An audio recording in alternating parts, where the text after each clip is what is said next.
Welcome. The next project that I'm planning on doing with computers involves, once again, the Mac Pro, upon which I'm recording this introduction video, along with several things on which I took delivery today. Here we have a package from Otherworld Computing.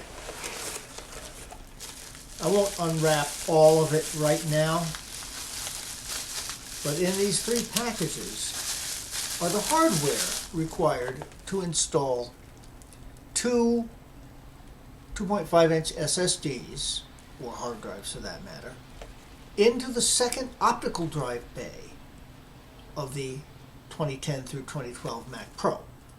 So yeah, I'm certainly going to try doing just that. And I also took delivery today. These are two 512 gig SSDs, which are going into two Mac Minis. I intend to record that as well, but that'll happen, I hope, early part of next week. Here, though, we have a Silicon Power 1 terabyte SSD. It's a good drive. I've used them in the past, inexpensively priced. I'm really very happy with them. All right. So the plan is that I will take this SSD using that hardware and install it into the second optical drive bay. Since, I've never used the first optical drive. I can't imagine needing a second one in there for any reason whatsoever. There will eventually be two there. For right now, I've only got one. I have others that are currently in other computers that will become available, and off they'll go. Once I have done that, I need, of course, to format this new drive, and I intend, using Disk Utility, to clone my crucial PCIe 1 terabyte SSD onto this SATA SSD. I am doing that so that I have a bootable version of the operating system, just in case. Now, of course, I've got Time Machine backups, and that, I suppose, would do it, but I'm going to do this anyway. I don't know, just to be cool. All right. Once I've accomplished all of that, I intend to install Catalina on my current boot drive. If it all goes horribly wrong, then I have something to which I can revert back to. All right. I am not going to do this using the DOS-Dude 1 Catalina patcher. I'm going to try something new. It's always bothered me since Catalina came out and it became clear that these computers were not going to be supported for Catalina. My question has been, why? If you've set it up to run Mojave, what is it about the machine or any of the hardware in the machine that will forbid it from running Catalina? The answer, from what I've been able to gather in studying on this, absolutely nothing. It should run Catalina just fine right out of the box. The only thing stopping it is Apple deciding not to support this Mac anymore. That's the Mac Pro 2010 5,1 or the 2009 4,1 firmware flashed to a 5,1. Apple has done this, I can only imagine, because they have just come out with the new Mac Pro and want to discourage people from using these Mac Pros. Even though what is happening with them is they're becoming hobbyist machines. That's what it is to me.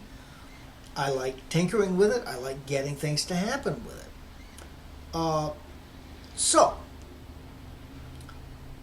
I have found, and we'll go into this more as I do it later, a Catalina loader which spoofs the system as being a compatible system so that you can download and install Catalina from the App Store. Now, is this going to work? I really don't know, but we'll find out. And again, if it all goes horribly wrong, I have lots of backup. So, we'll see where this leads us. Hopefully, I'm not just going to destroy the system and have it explode on me. Well, it's not going to explode, although if you've ever watched Ken from Computer Clan, such things can kind of happen.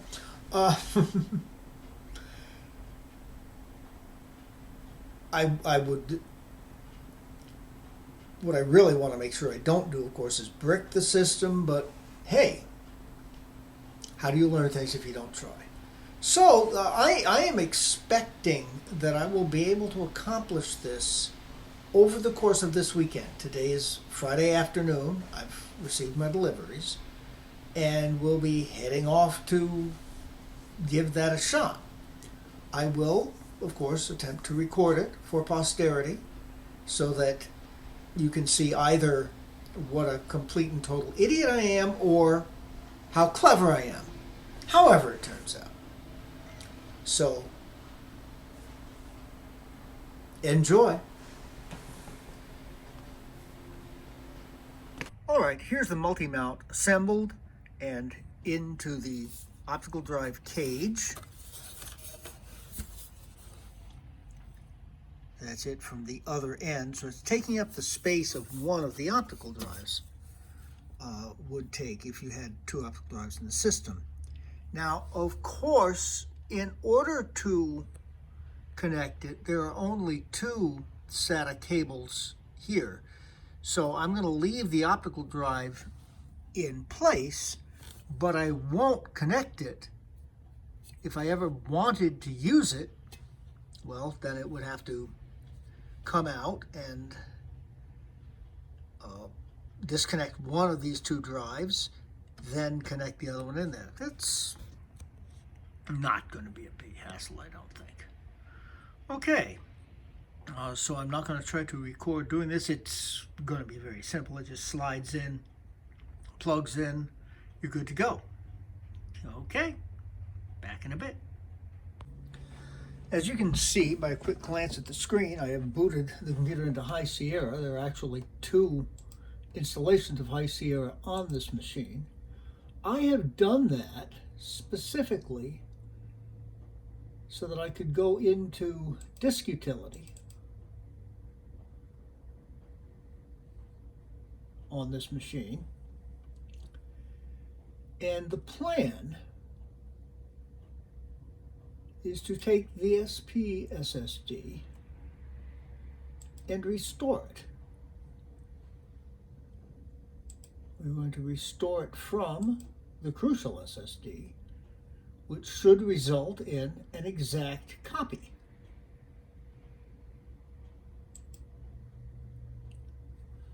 Now, I had to do it this way because, very simply, the Crucial SSD is the normal boot disk. Had I simply gone into Disk Utility there, this procedure would not have been able to have finished. See show details here. Since both the target disk and the source disk need to be unmounted, and you can't unmount the disk that you're booted from. So you can see by the quick glance over here that those two drives have disappeared from the list. Now, this procedure is going to take a while, so I'm going to shut down the camera right now, and we'll get back once this is finally finished. Okay, that didn't work.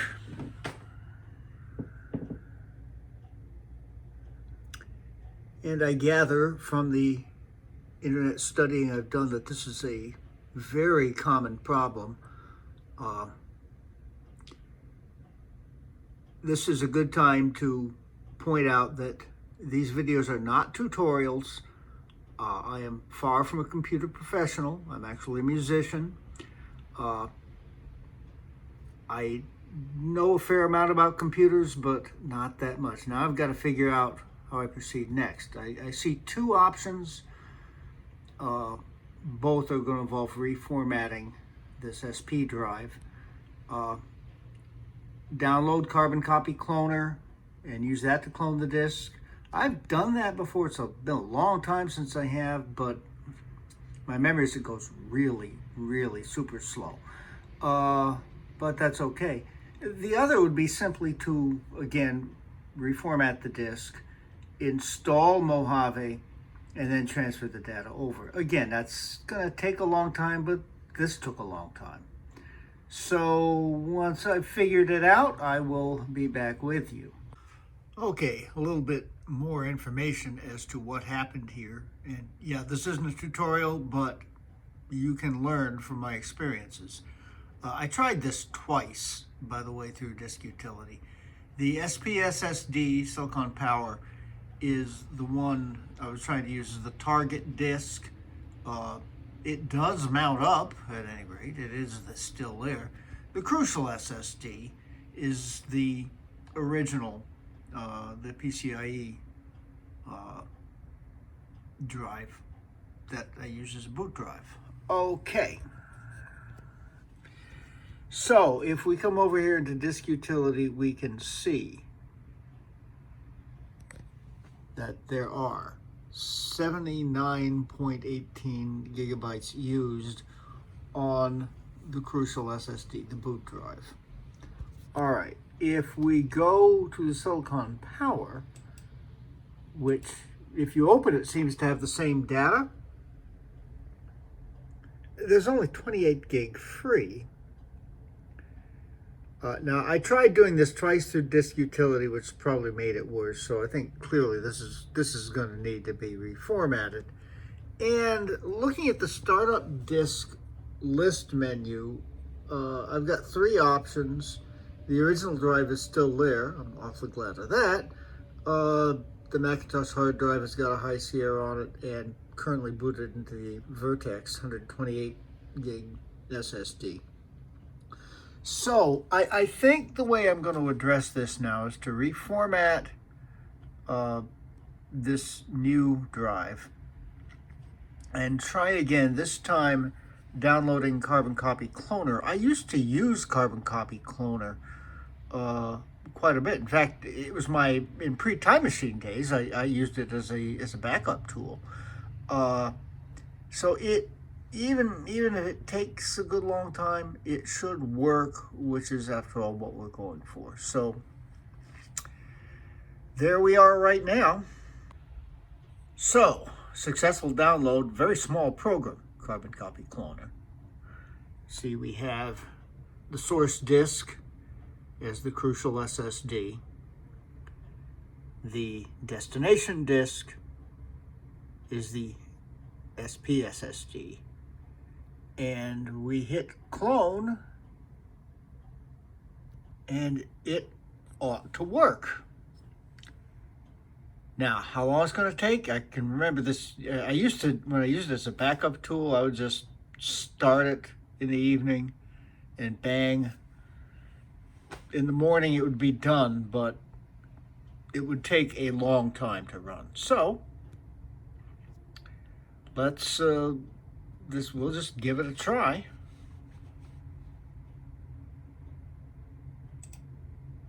And there it goes. Oh, we got to install CCC's Privileged Helper tool.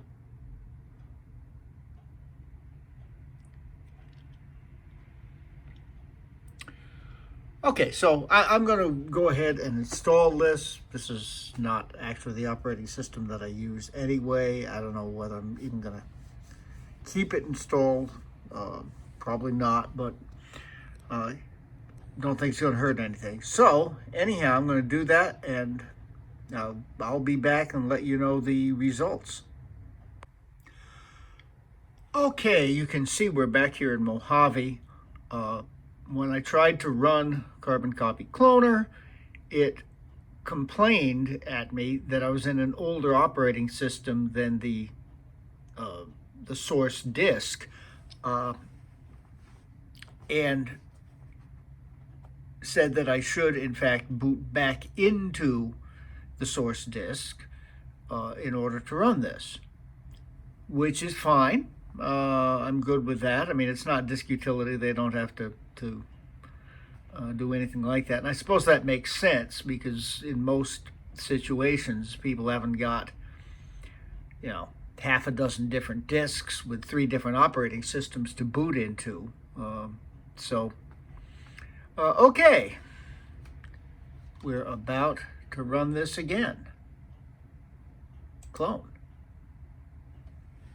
And oh yeah, the helper tool.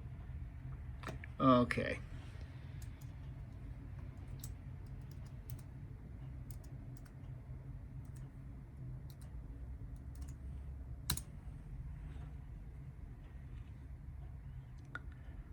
Yes, what I did, I turned the safety net off, that it may delete files and folders. Now, I just formatted the drive. There are no files and folders, so we're going to run it. And we shall now be back when this is actually complete. So probably take a long time. Okay. Okay, I've got to give you a quick update here. Backup finished. Time elapsed 20 minutes and 50 seconds. You transfer just shy of 80 gig of data. It was flying along. It choked a little bit when it started moving the movie library, which is locally stored copies of the recent YouTube videos. There's no videos on here from before the time that I did my first YouTube video on the Mac Pro. So, basic assessment. Disk utility as opposed to Carbon Copy Cloner. Disk utility took a little over 2 hours to clone a disk and failed. Carbon Copy Cloner took just under 21 minutes to clone a disk, and it appears to be successful. Now, disk utility is free. Carbon Copy Cloner costs $40. There's a 30-day free trial. So if you're going to do this once or twice over the course of a month, you could just run the free trial. On the other hand, the $40 gets you a family license, multiple computers, no limit, evidently, on the number of computers, and it's really worth a thought. Now, we do have to verify whether this works. Here in the startup disk list, we do see now there are 4 available. The current startup disk and the SP SSD. So, of course, what I have to do now is boot into that, verify that it actually works, then come back to the Crucial SSD and get about the business of trying to get Catalina up and running on it. Okay, but so far so good. It's been an odyssey, but everything has worked. So we'll see you after all of that. So the update, success. I booted perfectly well into the SP drive. Booted very quickly, for that matter. It's quite a good drive and rather inexpensive as 1 terabyte set SSDs go. Anyhow, it worked really well. No need to show you that. It looks exactly like this. Now, the next step. Rastafabi's Catalina loader. Now, what this does is to spoof your Mac, in this case the Mac Pro 5, 1, into thinking that it is a Catalina supported Mac.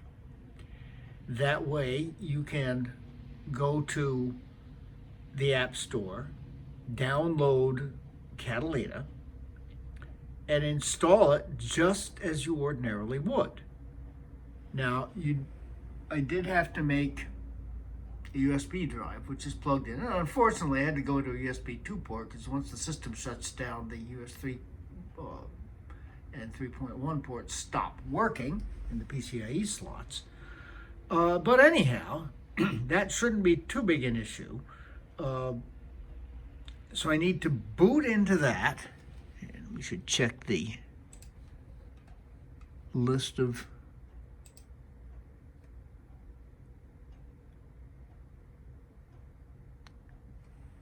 and there it is. Catalina loader is listed as an option.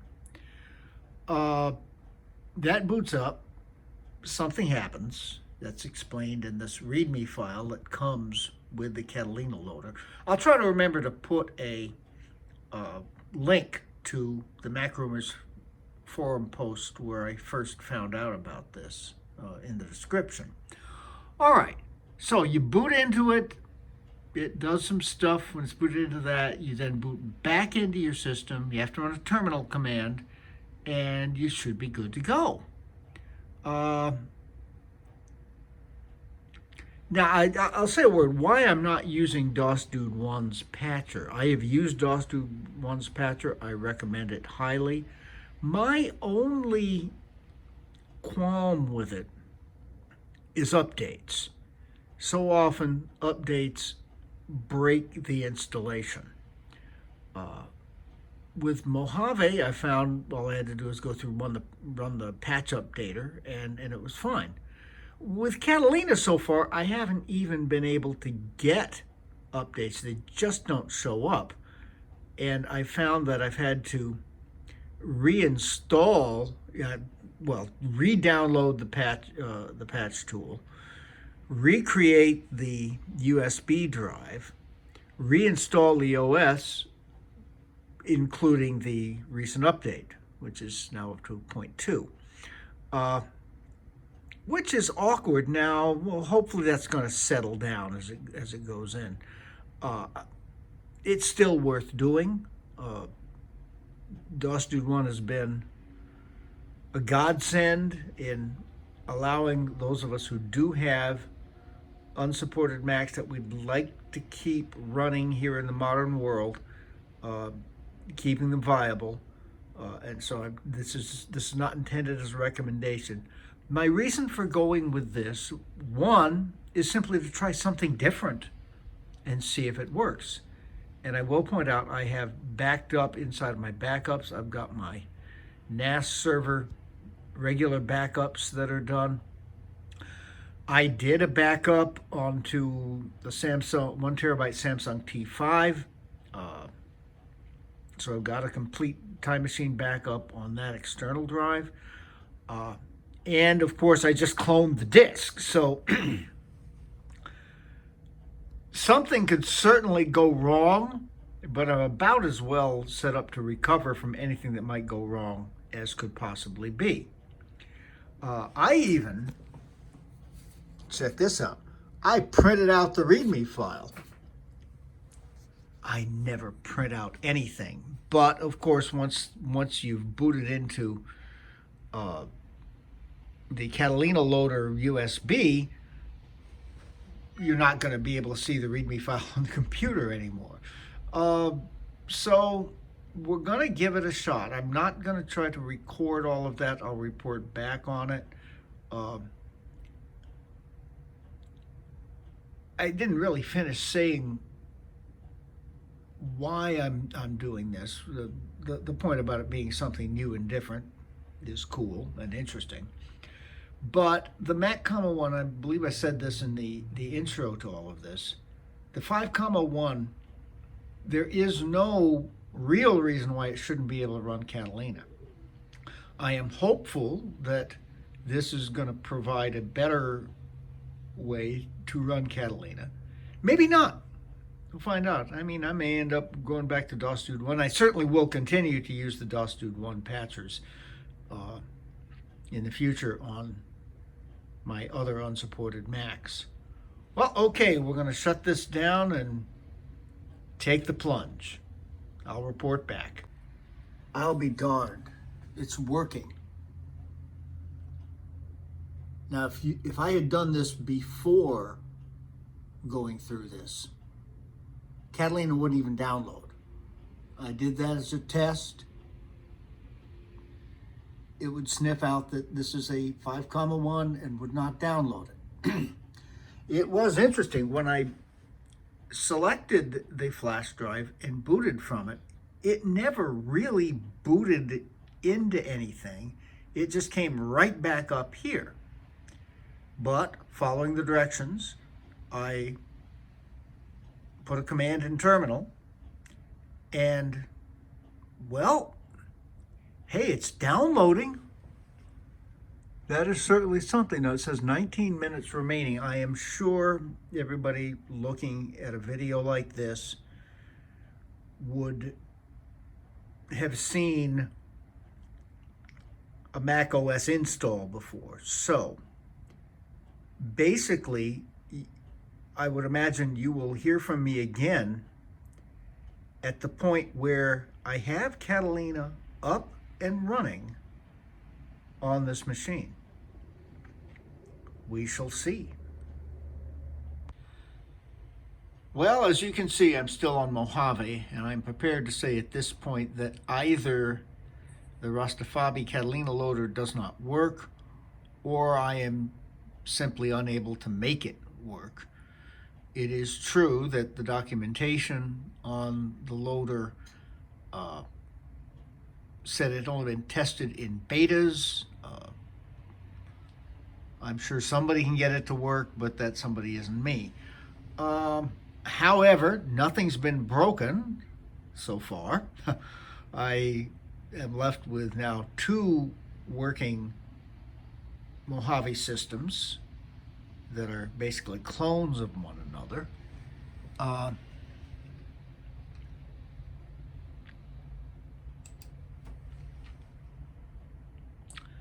So I'm left now, in order to continue with this project, do I use the DOS Dude 1 patcher or leave it like this?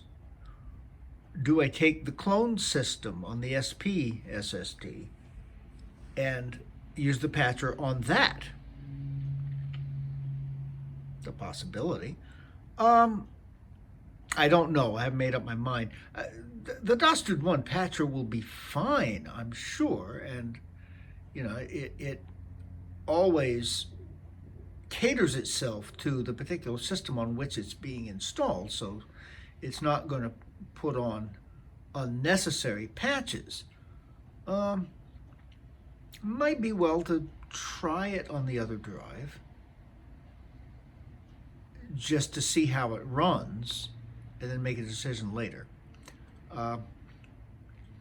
And I think I am going to invest the $40 in Carbon Copy Cloner since it worked so well. Because, you know, that's a handy flexibility to have. Okay, well, I don't think we're done yet, so we'll see you in a bit.